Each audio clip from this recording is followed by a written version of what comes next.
Problem 7.6. In a slider crank mechanism, the connecting rod AB is 750 mm long and the crank OA is 150 mm long. The end B moves along a straight line passing through O. Trace the locus of a point P 300 mm from A along the rod for one revolution of OA. The slider crank mechanism. This mechanism is explained as follows. The end A of the connecting rod AB is connected to the crank OA, which rotates about O.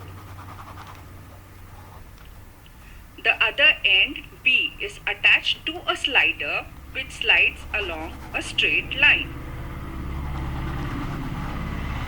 The locus of A will be a circle and that of the end B will be a straight line.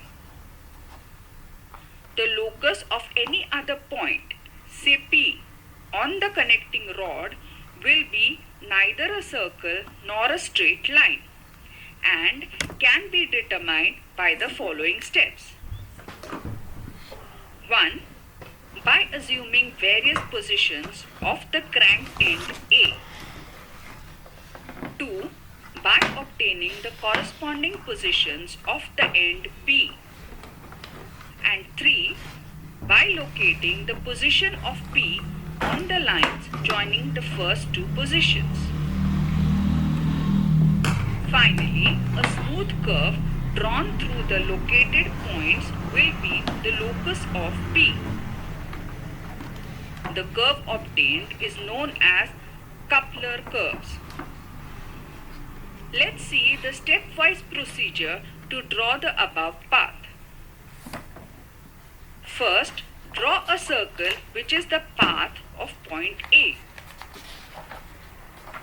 Then, divide circle into 12 equal parts.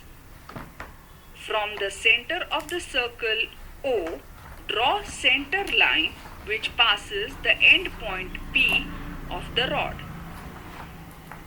With center 1 and radius AB, cut the path of P at point P1. Draw a line joining 1 and P1. Here, we have to trace the locus of the point P on the rod at a distance from point A. Now, again with center 1 and radius PA, cut the line 1B1 at point P1. Obtain other point in similar manner. Then, draw a smooth curve through these points. This curve is the locus of point P. Observe that the distance B1, B7 is the travel of the slider and is equal to twice the length of the crank. This length is known as stroke length. Note the movement of slider is not uniform with that of the crank end A. This completes the procedure to obtain the required locus of any given point using slider crank mechanism.